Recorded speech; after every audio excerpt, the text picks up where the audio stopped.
Saltwater Farm by Ann Timmons. Setting: the large Greek revival home, circa 1850, overlooking the ocean in Demington, Maine. Act 1, Scene 1. In the dining room of the main house at Saltwater Farm, overlooking the ocean, well appointed with period antiques, looking worn around the edges. Silver and crystal glisten on the sideboard in the china cabinet. A bouquet of hydrangeas sits atop a lace table runner on the long, polished dining room table. Friday, 3 p.m. Front hallway is stage left. Upstage, we look out onto the porticoed porch with a view of the ocean beyond. 4 sets of French doors lead out onto the porch. One of them is open. Rebecca, they're here. I just heard the car turn up the drive. Are we ready? Yeah. Is everything set? Yes, took care of everything. Poulet-foussé in the fridge, fresh sheets on the bed, and peonies on the dressing table. Peonies? I've forgotten. You're a dear for remembering. I don't know why I'm such a scatterbrain today. Only natural to be nervous. Nervous? Heavens. Why should I be nervous to see my own sister? You tell me. I have no idea. Really? It's been years since we've seen her. And the way she left it with you. We've worked all that out in the past few weeks. She's had a change of heart. I also promised to try to see things her way. There. Are you satisfied, Mother Hen? I'll believe it when I see it. It's fine now, and we'll face this time of transition together. The wind is coming up off the bay strong today. Yeah. If you need it, your sweater's on the sun porch. I'm going to help them unload. Those two always overpack. The look on his face was priceless. Your old mom still has a few tricks up her sleeve. Oh my. This old place. It hasn't changed a bit. Nor have you, my dear, dear Agnes. But then this climate always did agree with you. Well, it's good to see you too, Christine. And Philip. Well, I'll let you all catch up. Hello, Christine. Philip. So glad you made it safely. Hey, Auntie Rebecca, mind if I skip to the loo? That drive from the airport gets longer every time. Goodness. Such Yankee reticence. Come here and give your baby sis a hug, why don't you? What happened? Some massive face cream shortage? You look awful. Yes, sir, we'll fix that. I have something in my bag, just the thing. It's French. Those women never age. And when did you get so gray? Oh, I stopped dyeing my hair after Fred died. There didn't seem to be any point. But you wouldn't know that. Are you going to start that already? What do you mean? Yeah, I just got here. I haven't even put my things down and you're guilt-tripping me because I haven't visited in a while. No, that's not what I meant. Is this what you meant by meeting me halfway? I better just go. I don't really need to be here. Given me a chance to. Oh, here we go, blaming me, as always. Bickering already. Not a good look for either of you. Mother, what did you promise me? That I'd try. For how long? For 24 hours at least. A whole day. Generous of you. Auntie Becca. Yes, I know. Thank you, Philip. Our children are so wise. When did that happen? I have no idea about Peggy, but Philip takes after me. Brought you some ginger ale. Like old times. Oh, remember when Grammy's girl, what was her name? Marie something. They were all Marie something. Marie Francoise. She used to bring ginger ale down to the dock when we came in from canoeing. Oh, seems like yesterday. Let's have a toast. To this place. To this beautiful, old, windy relic of a place. To the 7 generations who have lived and loved on Saltwater Farm, and the many generations to come. Here's looking up your old address. Philip, please. What? That was Granddad's favorite toast. It was vulgar then, and it's vulgar now. It's going to be a long 24 hours. Blackout. Scene 2, in the dining room.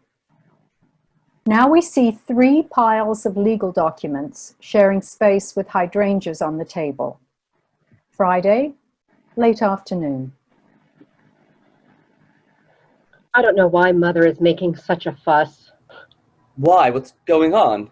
I told her months ago we'd sign the papers as soon as you got here. Did she say anything? They're not having second thoughts, are they? No. This transfer of property is happening as scheduled. Tonight. So you Yes, can relax. You just... are you... Is she... Just breathe. Damned jet lag. How was Paris? Splendid. You'll have to come visit. If only I could get away. Surely your firm has clients in Paris. Old Man Harris handles them personally. I get stuck with the long-haul flights and exotic cuisine. If I never go to Kuala Lumpur again, it will be too soon. I'll put in a good word for you when I see Jeremiah around the club. You amaze me. You really do. You have this absurd level of confidence. But why? You've never done anything. Not really. Not yet. Oh? Grandfather clock strikes 5.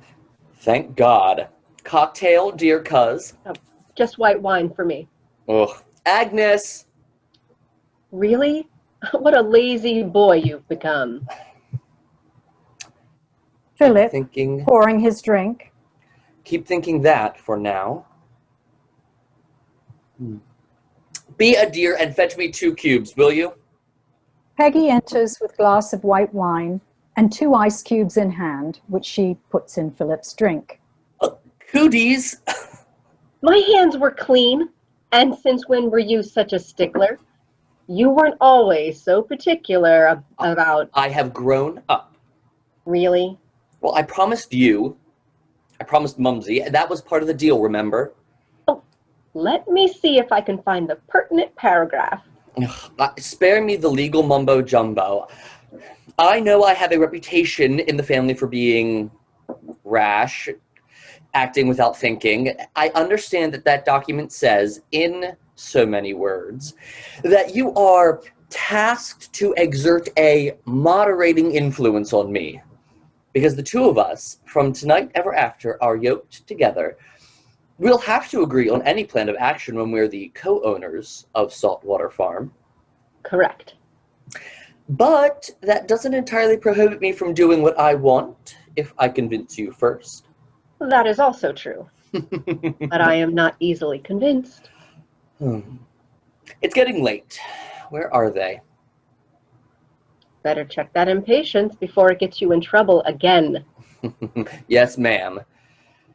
And just to be clear, I apologize profoundly from the depths of my being for my previous bad behavior. Only child and spoiled, selfish. It's not entirely true. You always were there for Auntie Krista when you needed her. Not always. Really. The Count. If I'd been with her, she never would have fallen for his... She told you not to come. Right, and I stayed at Harvard, and I got that damned degree. But watching her when it was hard. Love always is. I'm dry. Another? Oh, not yet. I'll top off when I get the ice. Mine needs it for the Balvenie. Ugh, the heathen. The only proper thing to be putting in your scotch is a wee drop of Speyside spring water. Have you met my mother? She is quite the contrarian. And it worries me. And she could change her mind before everything's signed. Hold on to this property till they both... That won't happen. Yeah. Your mother said last Christmas she couldn't wait to get rid of this burden. Yes, but what about Auntie Becca? In her heart, she's a true Yankee, down to her unvarnished toenails. I mean, how could she... They have agreed to give it to us. And as the only surviving heirs of Granddad. Who lived to be 98? What if they live just as long? They could put it off. What do we have then? Oh, Philip, must you always create drama where there is none? It will be fine. I'll take care of everything. And who knows? We might even improve our situation. You have plans? You'll see. Our little secret. Okay. Time to do this.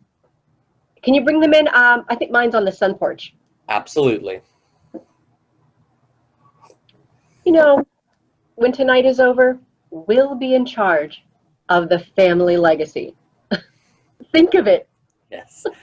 To Peggy, the Grand Demoiselle of Saltwater Farm. You have plans, oh cousin of mine. But so do I. So do I. Blackout. Scene 3 in the dining room, immediately following previous scene.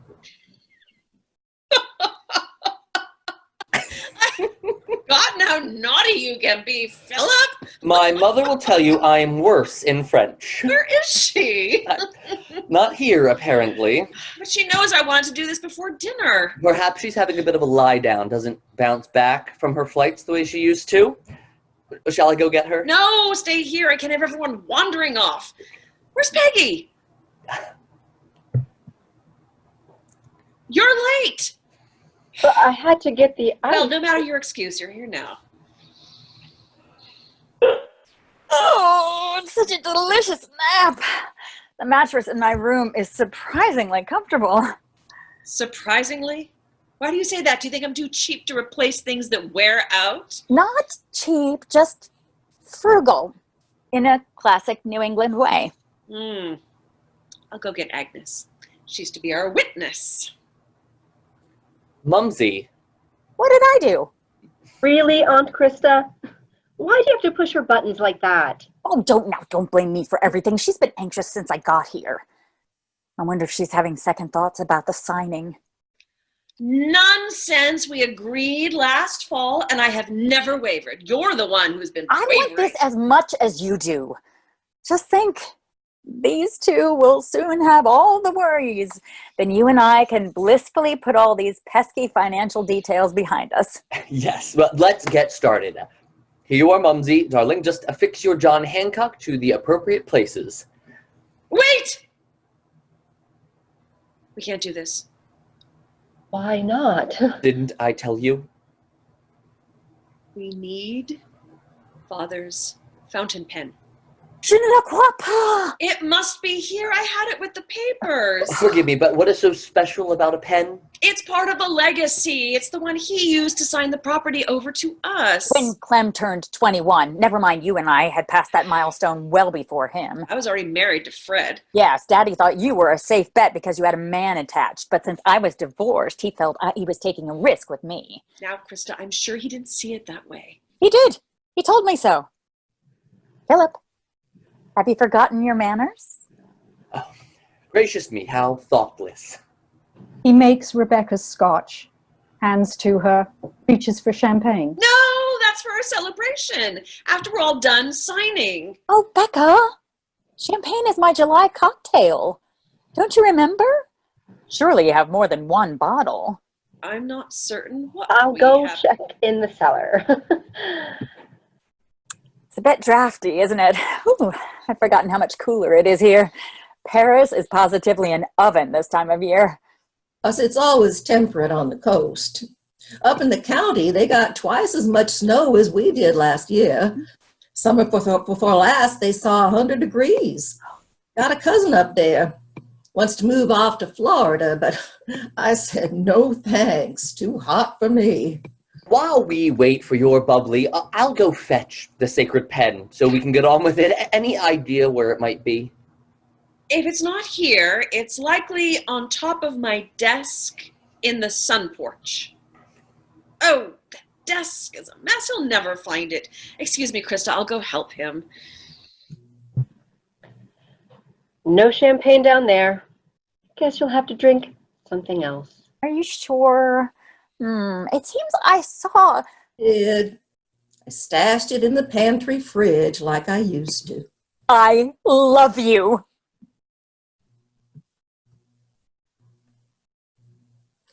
They haven't got a clue, have they? Shh.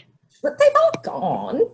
You know, probably better than I do, that these walls have ears. Well, I never see them. And I've been cleaning this place most of my life. I don't mean literally. You got me. A 10. People underestimate me, but I don't mind. Neither of them knows. Blissfully unaware. Let them stay that way. I'll find out soon enough. Makes me almost sorry for them, not to know the storm that's coming. Oh, Agnes. You try to be such a crusty old Boehner. But you're really a softie, aren't you? I've always been here for my mother and Christine, like family. I promise as this develops, I'll help you so you can ease into retirement. Oh, don't you worry about me, Miss Peggy. I come from a long line of Willettes. Life taught us a thing or two. I'll be fine. Well, I truly wish you the best. It will be as it will be. Aren't they back? What is taking so long? Oh, those two. He's already anxious and he's so impatient. He'll never find anything. Are we pleased with the final document? It's what we all agreed on. You got the emails, right?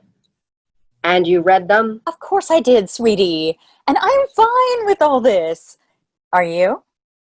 Why wouldn't I be? Philip can be impulsive, unreliable. Part of his charm. Yes, I'm sure he tells himself that too. But owning all this jointly, it will prove to be quite a test of your relationship. We'll be fine. I have known him my whole life. I know how he thinks. Then you know he's very intuitive. And he's told me you're up to something. Are you? Oh, Aunt Krista. I'm just trying to make sure I do everything right. Such a big responsibility, you know. Oh, you've been waiting for this moment since you were 17. And I'll tell you this now, it's not very attractive in a woman your age. All this ambition. Are you really giving me advice on how to catch a man? Now, Peggy, I don't want to fight. You and Philip will make a good team. You have the business head and he has the heart. You'll need both to keep this old place afloat. But you have something up your sleeve. So I'll be watching. Found it. Buried under knitting. They're on their way. Slowpokes. Got myself a cup of decaf and the time it takes them to... Here it is. Here is the pen. Isn't it swell? Absolutely worth the wait.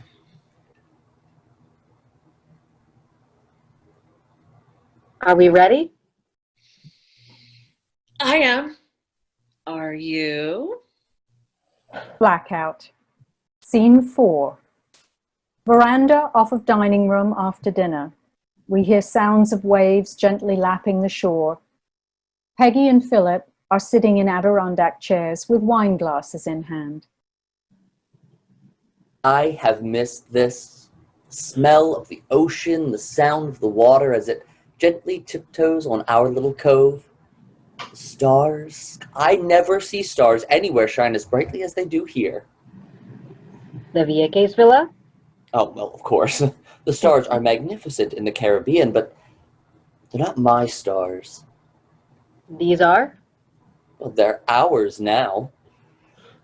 Takes me back. We were here, all the cousins, playing hide and seek. I must have been, what, 4? I tripped over a branch of the balm of Gilead tree. Remember, out by the old servants' entrance? I loved that tree. Clem heard me crying, told me to hush, and hoisted me onto his shoulders. We watched as dusk fell, the stars winked on. It felt so safe. I don't know how long we stood there, just breathing in the silence. And then Mumsy comes out, and all hell broke loose. When we got back to the house, no one wanted to tell her we lost you. Finally, Izzy did, and your mom went nuts. Flew across the lawn, screaming my name. I ran into her, grabbed her around the knees. We fell. Tipsy, no doubt. Thrashing, cursing. Clem just laughed. Incorrigible little brother. Yeah. Graham and Grandad just sat on the porch, smoking and playing cards. Nothing ever upset those two. I shouldn't. They had all that money, Granddad's millions, and it kept growing. He could smell opportunity a mile away. Selling off the company right after the war. Buying the Florida property, hell, even ramping up milk and egg production when he did. The golden age of capitalism. And the rich got richer.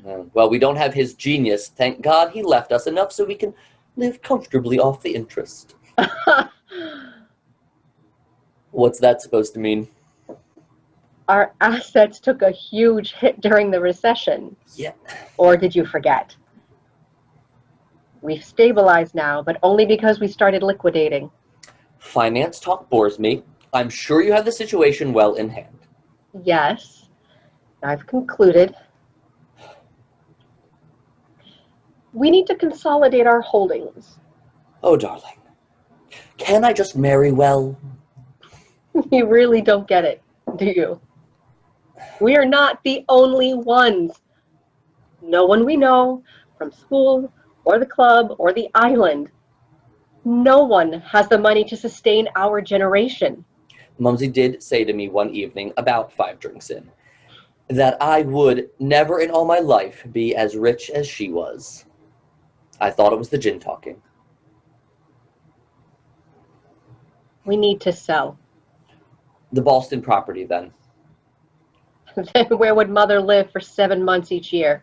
Where would you land whenever you breeze back into town? Surely not Vieques. Mumsy's been looking forward to her retirement in the sun for as long as I can remember. You'd never convince them. Besides, that market is soft right now. Well then, business brain, what do you suggest? This Excuse me? place. I'm sorry, I think I misheard you. I don't think you did. You couldn't possibly sell Saltwater Farm. No, you can't. We have to. But this is where it all began, the source of everything. No, I won't let you. Then you tell me, how will we pay the bills? Well, surely we have advisors. Since Dad died, they've been doing just what Mother asked, keeping things afloat. It's not a good long-term strategy. So they gave us bad advice. I mean, isn't that, what's the word? It's an actionable offense. Sue them? We wouldn't have a case. Because they tried to make her look down the road, and she wouldn't. Auntie Becca has always been in control. I assumed she knew how to manage our money. My mother never ventured out of her little bubble.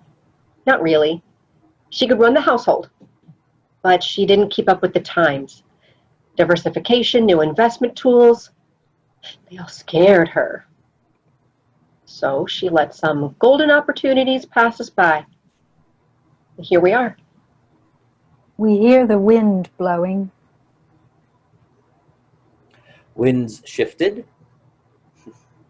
Your mother sent me out to say something's brewing out there, and you best come in. Just because I have a desk job doesn't mean I've forgotten how to read the sky. Yep, I see what you see. Storm's a ways off. You have time. All righty, delivering my message. Got to go finish up. Want to turn in before that storm gets here.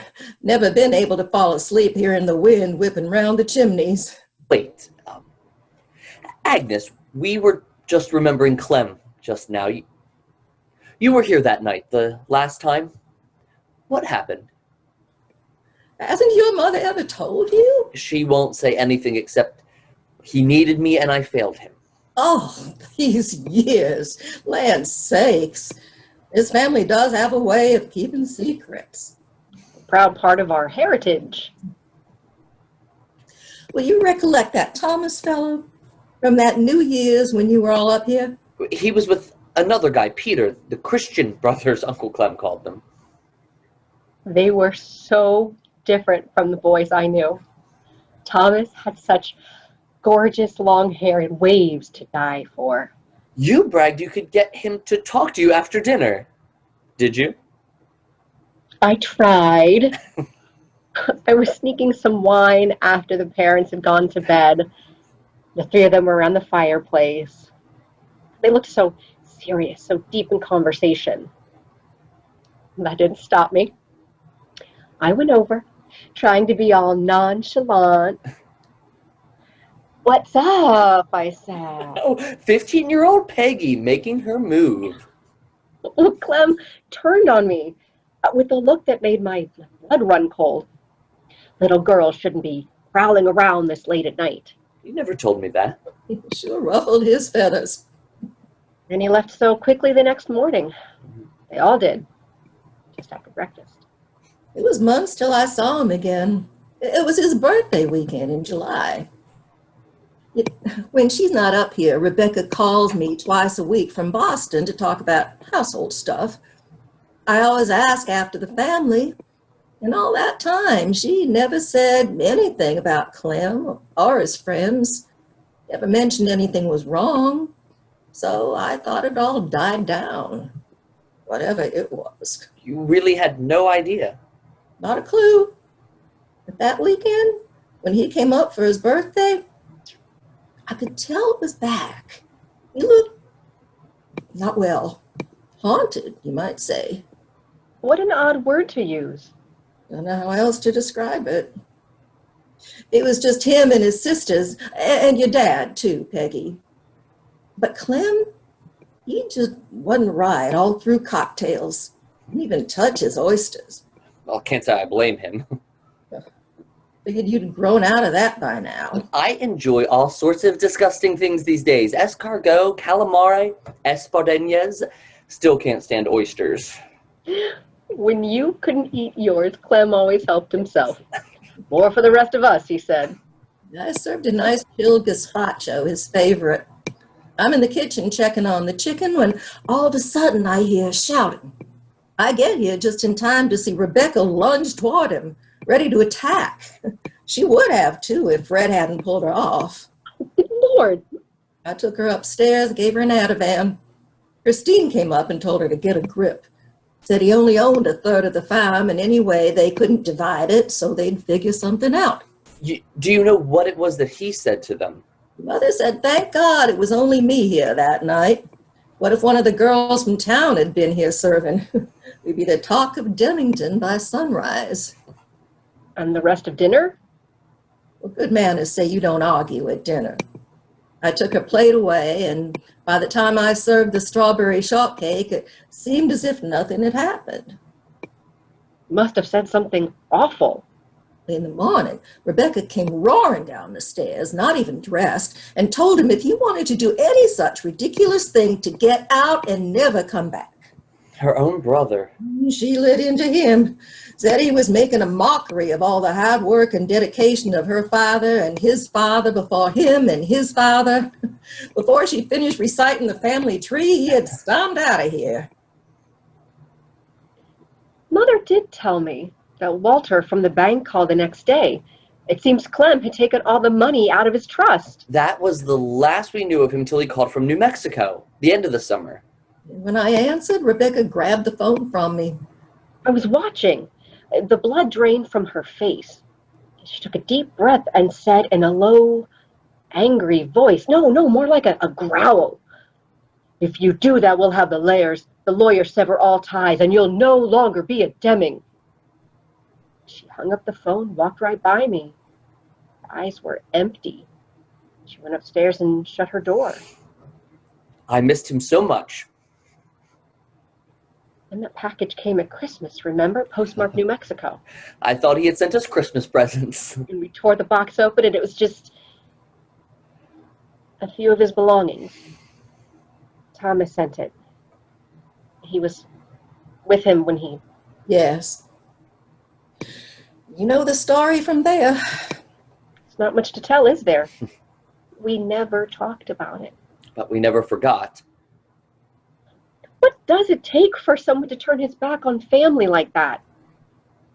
I tried to hate him for a long time, but I couldn't. I missed him, and I felt so sad.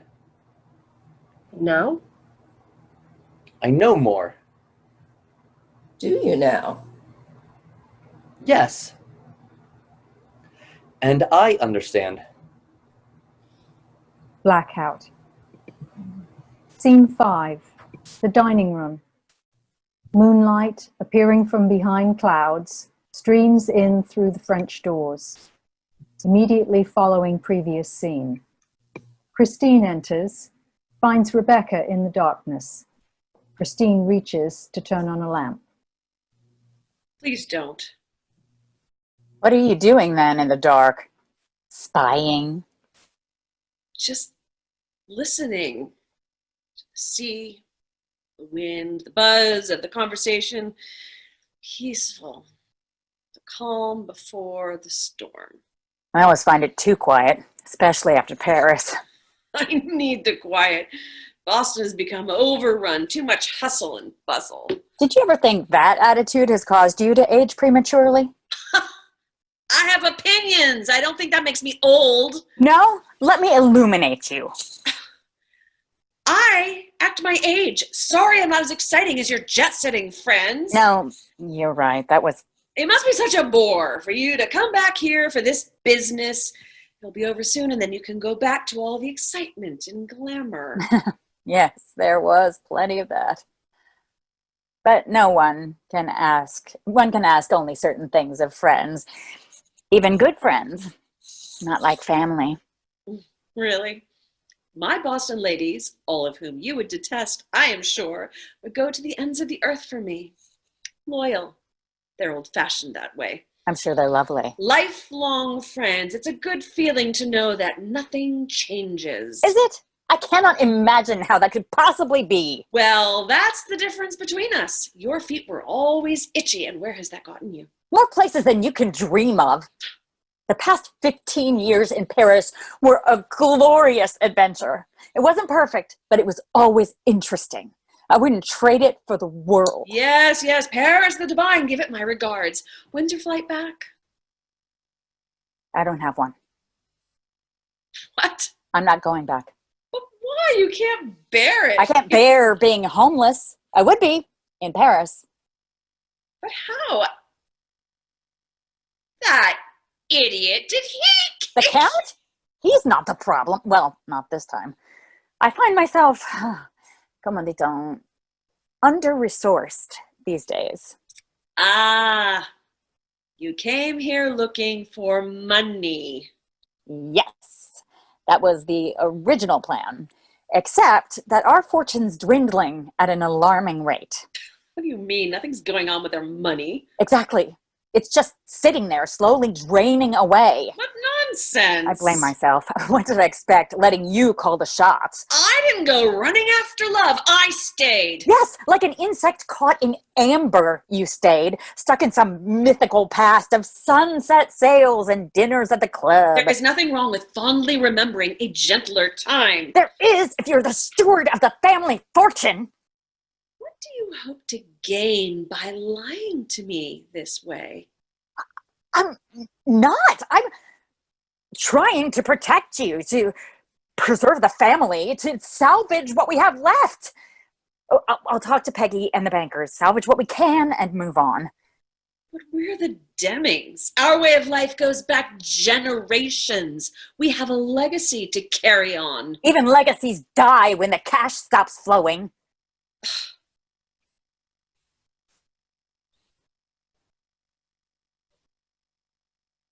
So you're saying I don't understand what it is you're saying. The taxes and expenses on all our properties keep going up, while our income keeps going down.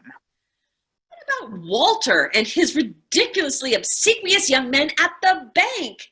They should have told me. Apparently they tried on several occasions. You wouldn't listen. That's ridiculous.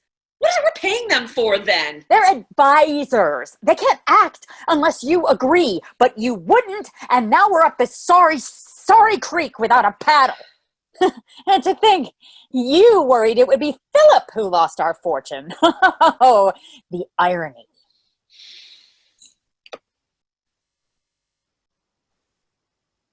It's funny. When I squint, I can almost still see it. See what? That balm of Gilead tree, remember? We used to collect catkins for Agnes. Yes. She paid us a penny for each one. Did she? I don't recall. I just remember she made that ointment. We used it in the winter. That smell. Spring in a jar. She called it, oh, divine. And it came down in that nor'easter. I was sad to see it go. What's next? Consolidate.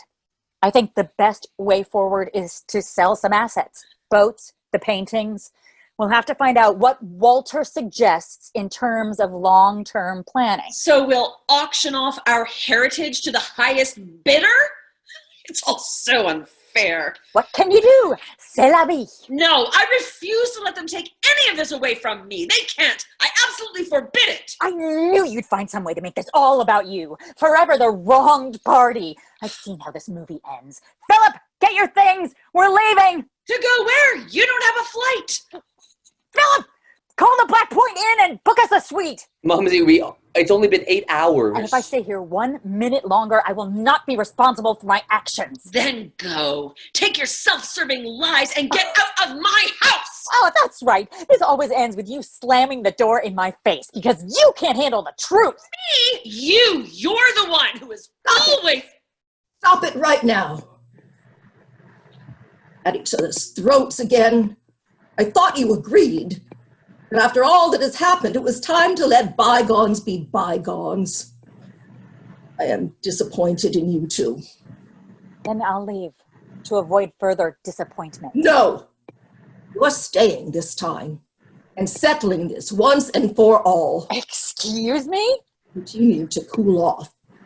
So, go do whatever you do for that. I've got to get back to work. The kitchen's not going to clean itself.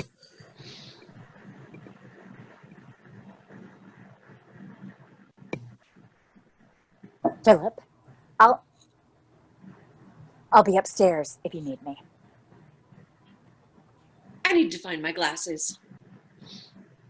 And oh, Peggy, I want to go over those second quarter statements with you. We'll have to go back a lot further than Q2. That was very entertaining. I wish Auntie Krista had waited. I was going to bring Mother round ever so gently. Well, you know Mumsy. She has a hard time holding back a winning card. Usually the fallout is not so dramatic. Now for the post-mortem. Reinforcements. Well, Krista, you sure screwed me. I was hoping to convince Mother. Now I need to talk her off the ledge. This will be fun. But I can do it. I have to do it. For you, Peggy, the last adult standing at Saltwater Farm. End of Act 1.